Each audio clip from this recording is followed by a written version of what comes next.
everyone, I'm Rebecca and welcome back to my channel. With this new year starting, I am getting super excited for my 2023 sewing plans.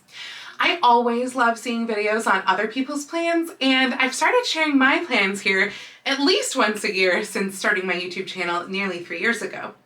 I wound up actually accomplishing most of my plans from last year, so there's only a couple that are carrying over from last year's video, which is honestly quite a nice fresh feeling. I'm going to kind of work chronologically through this year, slotting projects in as I think they're going to occur. So let's go ahead and start off with a project that by the time you're watching this, I will actually have already started. I'm going to be making a sort of historical fantasy version of Aurora's dress from Sleeping Beauty, using this blue-pink shot silk du peony that I got for a great deal from Memo Fabrics in the LA Fabric District last year during costume college. Look at this absolutely gorgeous fabric! I'm basing my project on a design by Kirsten Arson on Instagram, who created a sketch based on Aurora's classic Disney dress, combined with this blue dress that Angela Lansbury wore in The Court Jester, as well as the Charles James Petal dress. I am so excited for this project, and if I'm able to get it at least nearly finished by the end of this month, and if I feel just as happy about it then as I do now, I'm thinking about entering it in the Crown Champion of Cosplay contest at Emerald City Comic Con in March. Either way, I definitely plan to wear it to the con. Following that is another project that I hope to make for Comic Con. This one is still just a hope though, as I don't actually have any of the fabrics for it yet, but I really want to make Rose's sink dress and coat from Titanic. I've decided that I'm going to brave working with all of that chiffon, and hopefully I won't get too frustrated with it.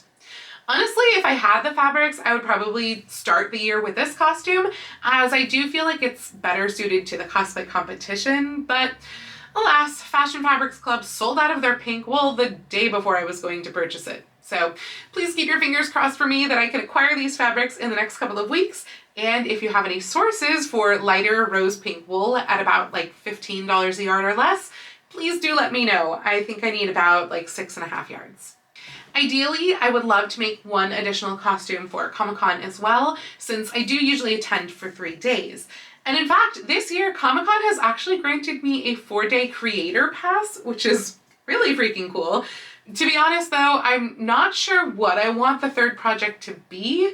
I have really loved doing doll cosplays at Comic-Con these past 2 years, both as Holiday Barbie in 2021, and then of course as various American Girl dolls last year. So I'm thinking that my third project will be something in that vein. I put out a poll on Instagram about iconic Barbies a couple of months ago, so I do have some ideas, like possibly the Peaches and Cream Barbie, but I think it may come down to just how much time I have left after completing the first 2 projects, and then also what fabrics I'm able to find. After all, it's only 2 months till Comic-Con. Luckily, the theme for Costume College this year is also cosplay, so my Comic-Con outfits will fit in very nicely there, and I don't really feel like I have to make anything special specifically for Costume College. My guess is that I will probably wear Aurora to the gala, unless I decide that bringing out 1890s Elsa is worth somehow transporting to Los Angeles. And I will probably just wear the rest of the cosplays that I've made in the last year or so for the rest of the days and evenings at Costume College. It's nice that I don't have to try to make anything new for Costume College, but on the flip side, that does mean that I don't really have much guidance for the types of projects that I should make for most of the rest of the year. Mainly though, I would really love for most of my other projects to come from my fabric stash. So, speaking of my fabric stash, I think that in March I will be wanting to make a spring project. So I spent a little time the other day really looking at what fabrics in my stash seemed right for spring and might go well together. I realized that these 2 fabrics are pretty much a perfect match for each other and would look wonderful in a springy pastoral 18th century look, something kind of in the vein of this fashion plate. The striped fabric is a silk dupioni that I think I actually found at a going out of business sale at Hancock Fabrics many years ago.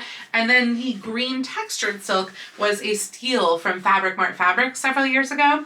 And since both of these have been in my stash for such a long time, it will be really great to put them to good use. Also, as it turns out, my friend Emily, aka the Sucky Seamstress, is also planning to make a pastoral 18th century dress this year. So hopefully we'll both be able to finish these while there's still a lot of like spring blossoms around, and we can have a lovely picturesque picnic. As summer approaches, I would really like to take another attempt at tackling the crinolette project. That was a really big fail from last year, but I really want to make another early 1870s dress, and I'd really like a fresh new crinolette to go under it instead of my Franken crinolette. I have a feeling that I'll be using a different pattern this time, as I think that was really my main issue with last year's attempt. I know Truly Victorian has one, and I feel like I may have seen one somewhere else as well, but I'll have to do some digging. The 1870s dress is actually a project that got pushed from 2022, since I realized that there was just no way to make it before the end of the summer. Basically, I want a big, white, fluffy cotton summer dress. And as I'm making it out of this lovely, lightweight white cotton with an embroidered stripe, I think it will be perfect for summer. For the fall, I am super excited to make my 1830s pumpkin dress. If you missed my mention of this in my recent haul video, I am making a me-sized version of the 1830s ensemble that I made for my American Girl dolls a couple of months ago. I wound up finding more of the cotton fabric from Joann's, so I have enough to make the pelerine and everything, and hopefully I'll find some ivory silk for the bonnet too. I'm very excited about it since I don't actually have any cotton 1830s dresses.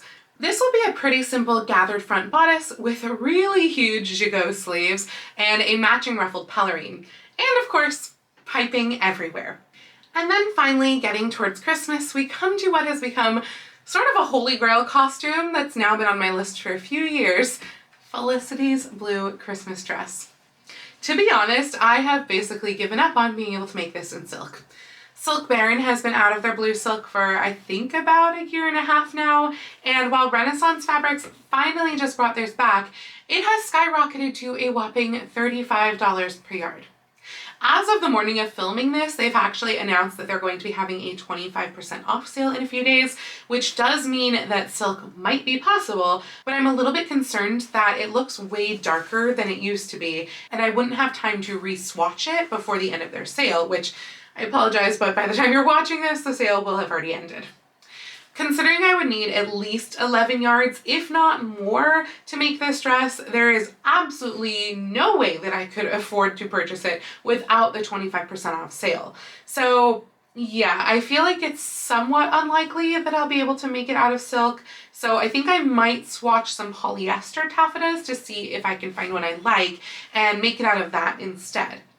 Of course, also, despite how long I've been planning this, I'm still not 100% sure whether this will have a fitted back or a sack back, since the doll's dress is fitted, but the sack seems more appropriate for a dress of this occasion.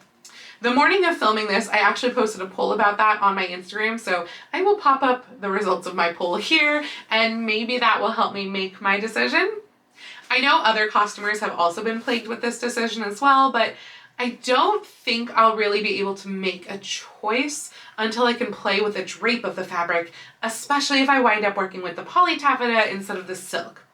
Now, all of this said, while I have slotted this in for next Christmas's project, if it turns out that I can get my hands on the fabric earlier, I may actually just go ahead and make this sooner, since it would be another really great one to make for costume college or heck, even Comic-Con. One bonus, if I can find the fabric project, that I will just also slot in wherever it turns up, is Rose's boarding suit from Titanic. This fabric is even more of a challenge to find than the solid fabrics I need, like Felicity's blue silk and the fabrics for Rose's sink outfit, since apparently a white with navy pinstripe wool or wool blend or something similar just doesn't exist. And no, I am not crazy enough to paint or sew stripes onto my yardage, and I also can't afford to go the spoon flower route. But hopefully something will turn up because I really want to make her boarding suit. I will of course also be slotting in various smaller projects throughout the year, mostly like vintage style clothing for my day-to-day wardrobe. I really like these sort of projects as they are usually nice palette cleanser projects that can be made fairly quickly, and they provide me with really practical pieces that I wind up getting a ton of wear out of. I will also likely add in 1 or 2 doll projects throughout the year, since those are also generally easier projects that don't take much brain power. And my new Yvette doll that I got for Christmas needs more historical clothing. I may also add some unplanned projects into this list if any particular events come up, or if anyone winds up putting together some group projects. So I guess we'll just have to wait and see how many big historical or cosplay projects I wind up coming up with this year. Editing Rebecca here. So it has been a little over a week since I actually filmed the rest of this video, and I'm now editing it all together, and in that amount of time plans have changed just a little bit, mostly just kind of shifting some timelines. For one, I decided that I really did not want to wait to make Felicity's dress until December. So I am bumping Felicity up to pre-Comic-Con. I really want to wear it to Comic-Con. So I already have kind of 2 swatches, but not really. But basically right here, you will have seen this if you're on Instagram, but this was a poly swatch that I got off of Etsy. As you can tell, it is a pretty close match to her dress. This was my old swatch from Renaissance Fabrics. They are sending me a new swatch. They basically said that I could go ahead and purchase my yardage during the sale, and they would wait to cut it until after sending me a swatch to see, and that way it would be an easy refund if it really doesn't work out. If it doesn't work out, I'm gonna go order this polyester, and otherwise I will be using the silk. So we'll see if this becomes an expensive project or not, but it is going to be a project that's happening in the next couple of months here. And then the other part was that while Kiralee was visiting me here, Kiralee Cosplay, we went to Joann's and I found this fabric right here. This is a sequin, iridescent sequin fabric. They had just over a yard, which is just about exactly enough to make the bodice of Peaches and Cream Barbie. So I couldn't find quite the organza or tulle that I wanted in that sort of like corally pink color for Peaches and Cream Barbie. Peach color, I guess, but it's definitely pinker than that or more orange. They had this, which would work as a decent base fabric. I gave a swatch of this to Kiralee. She's gonna look for me in the fabric district. So we'll see, but that would be the 3rd costume that I would slot in for Comic-Con. So hopefully I will get to all 3 of those, and then I'll make something else for next Christmas, I guess, if Felicity's already done. But that's it. So now back to the rest of this video. One other sewing related goal that I would really like to accomplish this year is learning how to produce printable patterns. I did it once with my purple jumper dress back in 2021, but it was very challenging, and to be honest, I have completely forgotten how I managed it. I would really like to get better at it though, as I'd still like to make my 19 Teens dress available to you all, which I promised you back in 2021. And I would also really like to make the pattern for the Brunswick that I just finished available to you all, since there's absolutely nothing like that one that is currently on the pattern market. So please keep your fingers crossed for me that I can learn how to make patterns. Obviously, another goal would be to grow my channel to the point where I wouldn't need another job, but since I experienced such tiny growth in 2022, I don't really expect that to happen, but a girl can dream, right? Anyway, I hope that you enjoyed hearing about my 2023 costuming and sewing goals. Do you have any fun projects planned for this year? I would love to hear about your projects. And if you liked this video, please go ahead and click the thumbs up icon.